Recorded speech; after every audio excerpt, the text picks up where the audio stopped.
Okay, right. Well, we will have a film today, but let me just give you a little bit of an introduction, rather than a summary.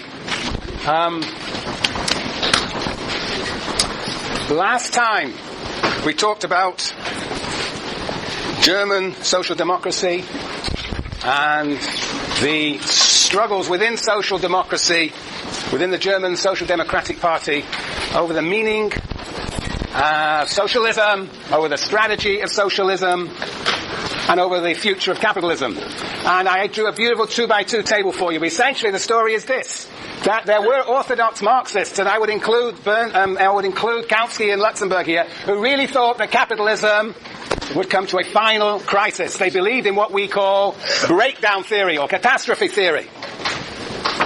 I think that Marxists today don't believe in such a catastrophe theory, or most of them don't, and certainly the Marxists that we will deal with in the remainder of this semester, Lenin, Gramsci and Fanon, no longer believe in a catastrophe theory. If you no longer believe in a catastrophe theory, that there's going to be inevitable collapse of capitalism, then you have two alternatives, it seems to me. Either you believe, if you are still committed to the project of Marxism and socialism, either you believe, like Bernstein did, that somehow capitalism will evolve into socialism, that by overcoming crises it will become more and more democratized, building more and more of a welfare apparatus, building more and more of worker control. And there is a trajectory in the world today that suggests that. The Scandinavian model is a movement in that direction. Though, as we said last time, it remains capitalist. That's one trajectory. That is one trajectory. There's one view. If capitalism reproduces itself, is able to self-equilibrate, then perhaps it will evolve slowly into socialism. The alternative view is, yes, capitalism doesn't hit its final crisis, and therefore we have to be revolutionary. We have to therefore, because we cannot rest on our laurels, because we cannot rely upon capitalism sowing the seeds of its own destruction, so all the more emphasis is placed on what? On the political and ideological realm. And that is what Lenin and Gramsci will do. And we're going to talk about Lenin for the next 2 weeks. And Lenin, as we will see, begins to repair, or try to repair, some of the problems with the Marx and Engels that we have read, tries to build up a theory of transition, and tries to build a theory of the state. And that's why we're going to read State and Revolution. So Lenin is going to help us think about what that transition may mean. Lenin had to think about the transition because, as we'll see from this film, Lenin faced the problem of making a transition to, well, in the end, socialism. He was faced with a problem of what? Of a working class revolt. That's what we're going to talk about today. What's going to be in the film, the working class revolt, the proletarian, the Russian Revolution, which essentially was made by the workers, but also, as we'll see, by the peasants. So, alright, so that's what we're going to do, is we're going to first talk about Lenin, and as Lenin is well known, not for his analysis of the economy, though I will tell you a little bit about that after this film, but essentially for his analysis of politics. His analysis of politics, because now he believed that capitalism didn't necessarily sow the seeds of its own destruction, so the emphasis, as I said, is very much on the political realm, And so, next time, we're going to discuss on Tuesday, it's on the syllabus, I want you to read Lenin's State and Revolution, and I want you to figure out what Lenin understands to be the state, the capitalist state, and what he means by capitalist domination, and the page numbers are here, 311, blah, blah, blah, blah. It's all on the syllabus, and there's one key problem I want you to figure out. And that is, does capitalist democracy, the democracy, according to Lenin, does capitalist democracy help protect capitalism, or does it undermine capitalism, according to Lenin? That is a fascinating question. Okay. And I hope to fascinate you with that question next week. But I hope you will do a bit of reading beforehand. Okay? Are there any questions before we watch this film? Going. Okay, this film is from 1990. It's a British film. If you've got a British sense of humour, you may find some parts of this funny. Otherwise, you may not find it funny. It's a very serious issue that's been addressed. It's basically a biography of Lenin's political life. I want to underline to you is that what is missing from this film is what? Is his theory. This is his political practice. This is the struggles he gets engaged with. As you watch this film, I want you to think about what is the theory? What is the theory behind this? What Lenin does at every moment in the film? How does it speak back to the Marxist theory that we have already learnt? And we will discuss that afterwards. But this is very much about Lenin's political practice, how he became a revolutionary leader, how he led the revolution, and what happened to that revolution during his lifetime. Okay. All right, let's see if we can do this. You want some light, don't you?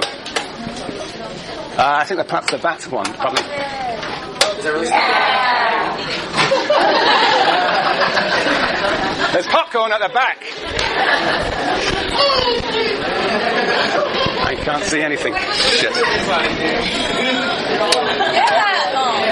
Hold on. I got to see where my buttons are here.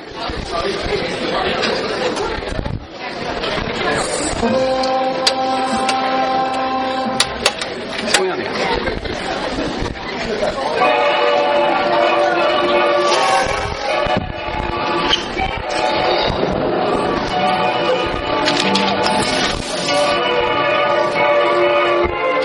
I might give you a little bit of running commentary along the way. Many of these clips are taken from Eisenstein's films. Very famous filmmaker in the Soviet period. The hierarchy of human beings whose footprints on history can never be erased from Buddha. He was perhaps unique. Notice the hat. Brilliant and fearless and ideal. He was adored and execrated in life and almost deified in death. He is remembered today wherever men of earth have with veneration or hatred, but never without respect. His name was Vladimir Ilyich Ulyanov, known as Lenin. It's a good Russian peasant song. It's very much a peasant society. The end of the 19th century. It's the last place you'd expect a socialist revolution. On the shores of the Volga, in the Tartar country, in the very landlocked center of the enormous empire of Russia, was the town of Simbirsk, once the provincial town out of thousands. There, in 1870, in the respectable, solid, bourgeois home of the provincial bureaucrat, was born Vladimir V, the third child and second son. Most Marxists come from middle-class backgrounds. His father was government inspector of schools, a man of character and cultivation, Ilya Nikolaevich Ulyanov. Around him were always the reminders that to oppose the regime meant suffering. 1,000 miles away in St. Petersburg, when the young Ulyanov was 17, the thing happened that shadowed his life like a scar. His sister Anna and his older brother Alexander were implicated in a plot to kill the Tsar. The Tsar is the sort of the leader of the Russian society. For no mercy, and was hanged. Lenin committed his brain and his body to one end only, the revolution. St. Petersburg was the capital of Russia at the time. Mark, the brother of an assassin. Until now, he was involved in a student's protest and banished from the university. Already he had discovered Karl Marx, his personal revelation, the manual for his own place in history. Denied the right to study, he went to Russia with his family near Samara. It wasn't hard for a rebel to find fuel for his fury in the country life around, in a Russia of 100 million peasants who lived their racked and wretched lives forever on the edge of famine, stretching what they could from their outworked and ungenerous earth.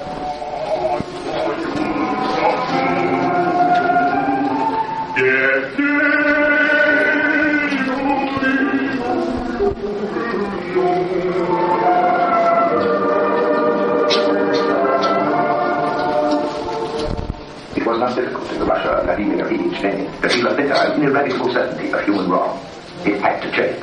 Notice the development of the forces of production. To the law school. Here was the other side of the Russian picture, the urban proletariat picture. Here, as he sailed through his 4-year law course in 1 year, he reached his creed, that today's revolutions are born always in cities. On this proposition, he began to work.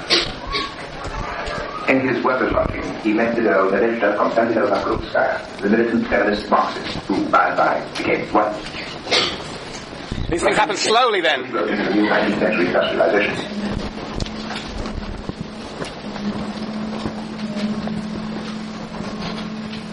The 19th century factories' workshops were huge and primitive. They were, like Russia, on a monstrous scale, and, like Russia, suffocated in their own intellectual size. In them grew a seething and inarticulate resentment, expressing all manner of groups of protest, the incoherent raw material of revolt, with neither motive power nor guide. In the huge oil fields of Baku, rebellion was lost, as everywhere else, in an almost unconquerable pit of anger. There were only a few large towns in Russia at the time. Moscow and St. Petersburg were the biggest. Lingered the strangest phenomenon of all. For 400 years the Tsars had ruled, and here was the last, Nikolai Alexandrovich Romanov, by the grace of God, Emperor of all the Russians, Tsar of Moscow and Kiev, Tsar of Astrakhan, Tsar of Poland and Siberia, Grand Duke of Lithuania and Finland, and much else.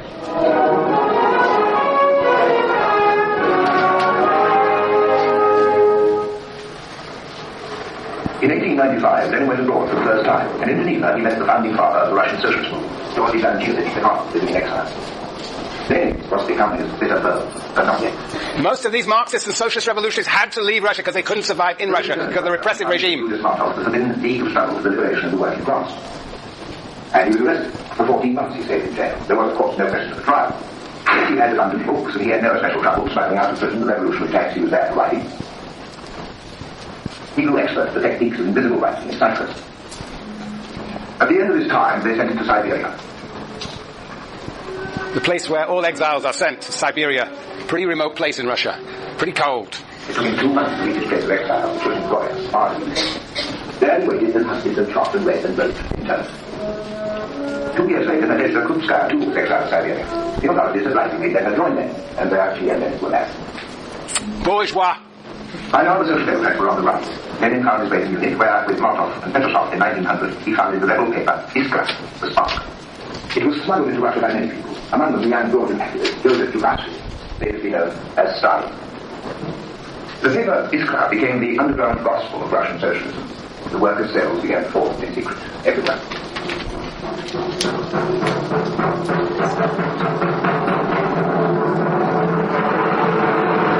Lenin's real wanderings began.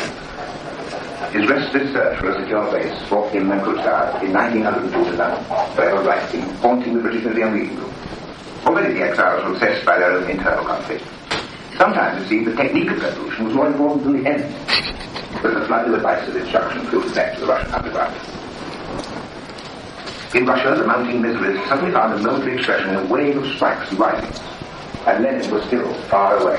So these spontaneous strikes. Bad luck or folly that brought at this moment the Russian war against Japan, a futile war, destined for disaster. In Russia, wars have always carried revolution in their wake. This is the 1905 revolution, not the real Bolshevik one. Almost excessive loyalty. A quiet priest called Father Gaffron led 200,000 men, women and children to the Winter Palace, singing God Save the Tsar, and praying simply for an 8-hour day.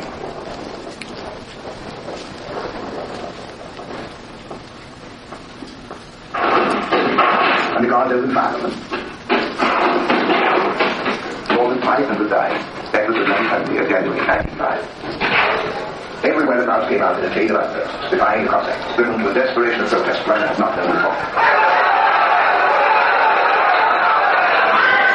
The Cossacks were the repressive arm of the state, of the Tsarist state. Which he planned. He hurried back to St. Petersburg. But he was wrong. The rising was crushed, the leaders imprisoned.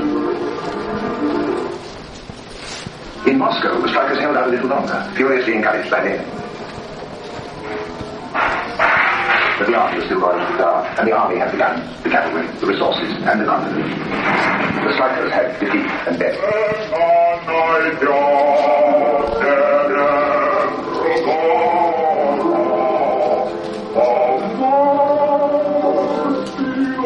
The 1905 revolt was confused and incoherent, but it brought the whole revolutionary movement into the open. The socialist movement was now an evident part of the political pattern of Russia. For those who did not die, there was the long, cold road to Siberia. The 1905 revolution is the one that inspired the idea of the mass strike for Rosa Luxemburg. 12 years ago, the revolt was over. Once again, Lenin escaped arrest and fled to Paris. There, in the usual back room of the exile's life, he developed and argued and denounced all and disagreed. Lenin insisted that only he and his group of uncompromising Marxists were Bolshevik, the majority. The moderations of Plekhanov in his life were mentioned, the minority. Capri, improbably enough, was on the list of revolutionary rendezvous. There Lenin met with his Maxim Gorky, and there were more added intellectual contentions.